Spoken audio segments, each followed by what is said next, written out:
classrooms. And I ask you, as business people, if 70% of your customers said there was a problem with your process or your end product, would you think there was a problem? These are the end products of the educational system saying they have a significant problem. But every stakeholder, the teachers, the students, the families, the administration, every stakeholder is seeing the negative effects. I'm going to describe this chart quickly. As a quick question, any accountants here or bankers? Just checking? Anybody? Oh. Officially or unofficially? Former. Former, okay. So I will tell you right up front that the numbers I'm about to quote you are not the ones on the chart, so don't look at that and go, she's got her math wrong. I'm trying to be anonymous at this. This chart basically says what is the financial impact of that statistic I showed you a few minutes ago, that 43% of teachers said they were spending more time on student discipline and behavior management than they were on teaching. So if you said if they were only spending 25, 30, or 50% of their time on behavior management and classroom management, in other words, they're losing 25, 30% of what they should be doing teaching, what would that cost impact be? And in the state of Washington, we've actually done some studies that show, if you take a look at, say, school size 400, average elementary school, if you're only losing 30% of the productive time in the classroom, that financial impact is $630,000 per school per year. Now, in one of our own school districts, in my own school district, Lake Washington School District in Washington, if you run that on a district-wide basis, a 30% loss of productivity in the classroom is the same as $34 million every year. It's a major amount. Now, even if you were to get this back, however, if we were to cut down on that time that was being spent, we're not necessarily handing that school an additional $630,000 every year, but we can regain time. Losing 25, 30, or 50% of productive classroom time is the same as losing 45, 60, or 90 days of teaching. We can regain time. So I ask you, if we were able to give back the schools an additional 30 days, 45 days of actual productive teaching time in the classroom, do you think we'd have better outcomes? We're talking right now, President Obama is talking about lengthening the school year to 200 days. That's an additional 20 days in the current year. We can regain it back within existing timeframes. Impact on employers. A lot of us are either former business people or existing business people or soon-to-be business people. I already mentioned this first one about the #1 complaint that students lack the soft skills to compete in the business market. It is huge. You may also have millions of dollars spent on remediating a problem that wasn't fixed. In other words, pay me now or pay me later. If any of you are familiar with our own Washington State situation with the Boeing Corporation, I'll give you an example. About 15 years ago, Boeing spent literally millions of dollars retraining their entire corporate workforce in ethics and integrity. And why did they do that? Because somewhere down the line, too many people didn't understand how you do business in a decent fashion, and it was costing Boeing a huge amount in terms of contracts and time and money. So they said, fine, we'll just drop everything, we'll retrain everybody. Because the kids hadn't learned it and brought it to business. And nowadays, I don't think we can get through an entire day without hearing about some ethics or integrity violation somewhere. Huge issue.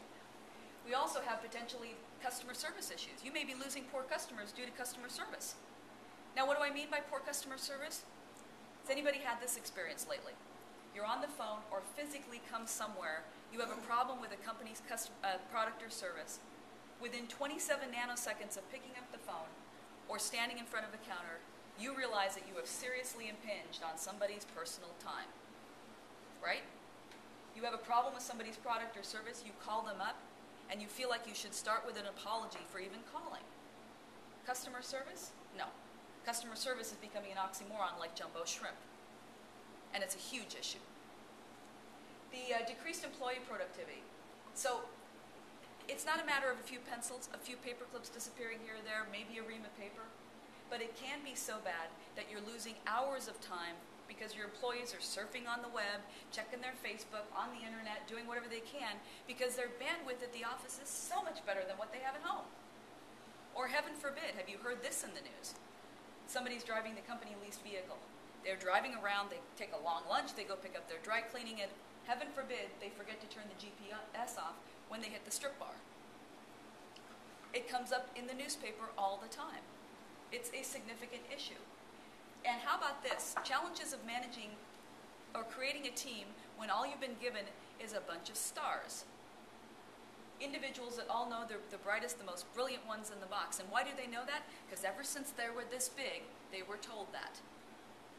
And regardless of what we're trying to do with encouraging self-esteem and self-confidence, the method by which now, even in a sports team where we give every little child a trophy just because they showed up and could fog a mirror, is not reality, is not preparing them for the real world. I mean, think about it really. A lot of us love to sing, but should all of us be in the choir? There are just some people who shouldn't sing in the choir. In fact, these are the types of issues that were so significant nowadays to business, it actually caused me to write this latest book. Because this is the idea of taking the SocialSmarts program into the business world. All well and good. Other costs. Impact on you as individuals. We are, generally speaking, people who like fellowship, who like to be together with other people. And if you can't build, form, nurture, develop, and hang on to those significant relationships, your own personal satisfaction is going to be minimized. And certainly your professional development path will also be minimized if you don't understand that sometimes your job is to lead, follow, get out of the way, or maybe even though you've got a really, really great opinion, this may not be the time, place, or the context in which to share it. And finally, the impacts on the community. You know, it's everything from alienation to not knowing your neighbors to not being connected, all the way to antisocial behavior, drugs, and crime. It's all in that same perspective. And we certainly know that our communities are becoming increasingly rude, crude, and indifferent. All that's the bad news. I have about 5 minutes to share with you some good news. And I always like starting this out with, why are we here? We're Rotarians, right? We know that there's a better way. So what if we had the opportunity to help every child learn and practice the tenets of the four-way test? Can you imagine that type of world if everybody operated by the beliefs in the four-way test? And I did promise you earlier that I was going to talk to you about how this has to do with social skills. And so I'll very quickly map to you. And by the way, in my current blog, I wrote about the first two of these particular points, so if anybody's interested, I'll share with you how to find that. But why is this about social skills? Well, let's take a look at it. Point number one, is it the truth? What character motivations are we talking about in that area? Well, we're talking about honesty and integrity. Pretty simple, is it the truth? It's honesty, but also integrity. How about, is it fair to all concerned? Probably not a stretch to figure out this has to do with fairness, but it also has to do with equality, does it not? And fairness and equality are not always the same things. One can be fair and not equal, and the other way around. Will it build goodwill and better friendships? We have here empathy, caring, kindness, and respect at play. All important things when you're looking at building goodwill and better friendships. And finally, would it be beneficial to all concerned?